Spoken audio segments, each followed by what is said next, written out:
Nah guys, pertanggal 24 November kemarin, dua model iPhone basic yang masih dijual di Indonesia, yaitu iPhone 13 dan iPhone 15, mengalami penurunan harga yang cukup signifikan. iPhone 13 yang sebelumnya masih dijual di harga 10 jutaan rupiah, sekarang sudah bisa kita dapatkan mulai dari 9 juta rupiah saja. Bahkan kalau kalian jeli, kalian bisa mendapatkan iPhone ini dengan harga yang lebih murah lagi dengan memanfaatkan voucher diskon ataupun potongan harga yang ada di marketplace online. So, hal ini tentu saja membuat iPhone 13 menjadi lebih worth it dibeli, mengingat iPhone ini memiliki cukup banyak kelebihan dibanding iPhone seri sebelumnya.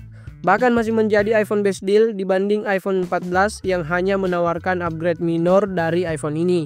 Nah, selain karena harganya yang semakin menarik, sejatinya iPhone 13 memang memiliki beberapa keunggulan yang membuatnya cukup layak untuk dibeli, khususnya di penghujung tahun 2024 ini. Oke, hal pertama yang membuat iPhone ini masih sangat layak itu karena performa mesinnya. iPhone ini dibekali chipset Apple A15 Bionic, chipset yang juga digunakan di semua line up iPhone 13 series.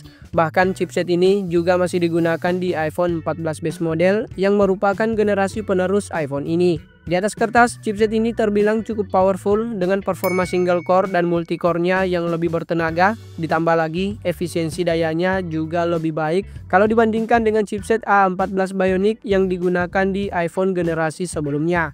Dan seperti sudah jadi rahasia umum, kalau sistem operasi iOS yang digunakan perangkat iPhone ini mampu mengoptimalkan kinerja chipsetnya karena memang dirakit dan diproduksi oleh Apple sendiri. Sepengalaman saya, dalam berbagai skenario penggunaan yang saya lakukan di iPhone ini, sangat jarang ditemui adanya kendala yang berarti, khususnya dalam hal performanya. Dalam beberapa skenario penggunaan yang cukup berat, entah itu ketika mengedit dan merender video 4K, ataupun ketika digunakan bermain game dengan settingan grafis maksimal, performa yang diberikan iPhone ini terbilang stabil dan suhu yang dihasilkan masih dalam batas yang sangat wajar.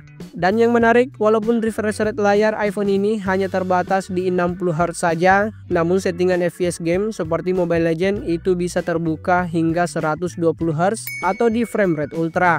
So, dalam hal performa, iPhone ini masih sangat bisa diandalkan dan tentu saja masih cukup kuat untuk penggunaan jangka panjang 2 hingga 3 tahun ke depan. Nah, hal berikutnya atau hal kedua yang membuat iPhone 13 masih sangat oke itu karena kameranya. Sama dengan iPhone base model lainnya, iPhone 13 ini juga dibekali dua buah lensa pada kamera belakangnya yang menurut saya sudah cukup untuk berbagai skenario penggunaan. Untuk keperluan foto-foto, hasil jepretan iPhone ini terlihat natural dari segi warna dan kontrasnya, terlebih rentang dinamis pada foto yang dihasilkan juga cukup luas, yang membuat hasil jepretannya sudah cukup baik untuk kebutuhan fotografi. Dan yang menarik, karakter warna foto yang dihasilkan dari setiap lensa iPhone ini berasa cukup identik satu sama yang lain, baik dengan menggunakan kamera utama, ultra wide, dan termasuk juga kamera depannya. Di sektor perekaman video, iPhone ini juga terbilang cukup overkill dengan kemampuannya yang mendukung perekaman di resolusi 4K 60fps, baik di kamera utama, ultra wide maupun di kamera depannya. Selain memiliki kepekatan warna dan kontras yang pas, dynamic range video yang dihasilkan juga cukup luas sehingga video yang dihasilkan terlihat sudah sangat oke. Terlebih lagi stabilisasi videonya juga bekerja maksimal di semua lensa kameranya. So, baik untuk sekedar dokumentasi harian maupun untuk kebutuhan pembuatan konten video, kamera iPhone 13 ini sangat layak dipertimbangkan.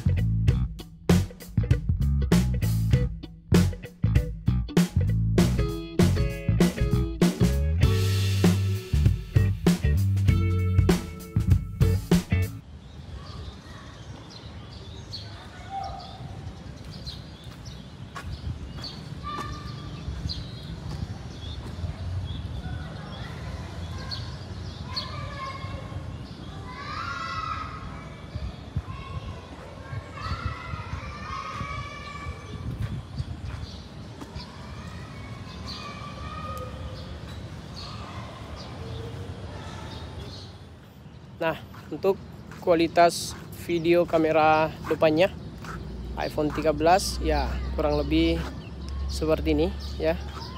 Ini kualitasnya udah fleksib banget. Mantap. Ini saya sambil jalan. Stabil. Dynamic range luas. Ya, BTW ini saya langsung rekam di resolusi 4K 30fps ya. Ini kira-kira seperti ini kualitas perekaman video kamera depannya. Ini tanpa menggunakan mikrofon tambahan ya. Audionya harusnya juga udah kedengaran cukup jelas ya. 4K 30 fps iPhone 13. Mantap. Nah, hal ketiga yang membuat iPhone ini masih sangat layak itu karena ketahanan baterainya. iPhone ini sendiri dibekali baterai berkapasitas 3240 mAh, ukuran baterai yang sudah terbilang cukup untuk sebuah perangkat iPhone. Sepengalaman saya, dalam berbagai skenario penggunaan, screen on time rata-rata yang bisa saya dapatkan di iPhone ini berkisar 7 jaman dalam sekali siklus pengecasan. Hanya saja, di dalam paket pembeliannya itu tidak disertakan kepala charger untuk pengisian dayanya. Namun menurut saya hal ini bukan menjadi suatu masalah yang berarti, sebab di pasaran saat ini cukup banyak tersedia kepala charger third party yang sudah rekomen untuk perangkat iPhone dengan harga yang cukup terjangkau. Dan dari pengalaman saya, dua charger ini bisa saya rekomendasikan untuk perangkat iPhone kalian karena kualitasnya yang memang sudah terbukti cukup baik dan mendukung pengisian daya cepat di semua seri perangkat iPhone. Kalaupun kalian berminat, silahkan cek link pembeliannya di video ini. Dan hal terakhir yang membuat iPhone 13 ini masih sangat layak dibeli itu karena dukungan software update-nya yang termasuk worth it untuk penggunaan jangka panjang. Kalau mengacu pada dukungan pembaruan sistem yang diberikan pihak Apple pada rata-rata seri iPhone sebelumnya yang memberikan dukungan pembaruan sistem selama 5 tahun, tentu hal ini kemungkinan besar juga akan didapatkan iPhone 13 yang saat ini baru berusia 3 tahunan.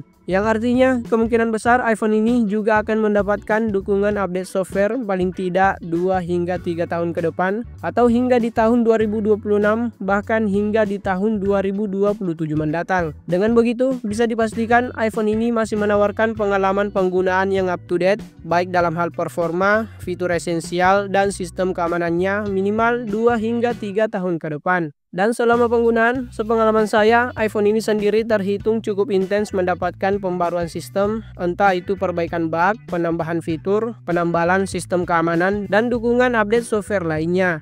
Nah, selain beberapa keunggulan yang telah kita bahas barusan, beberapa fitur dan spek menarik lain seperti IP rating 68, NFC, dukungan jaringan 5G, wireless charging, kualitas speaker dan haptic feedback yang berasa premium, serta kualitas layar yang oke, semuanya bisa kita dapatkan di iPhone 13 ini. Dan sebagai kesimpulan, dengan adanya penurunan harga, menurut saya iPhone ini menjadi semakin menarik mengingat berbagai keunggulan baik secara hardware maupun secara software bisa kita dapatkan di iPhone ini.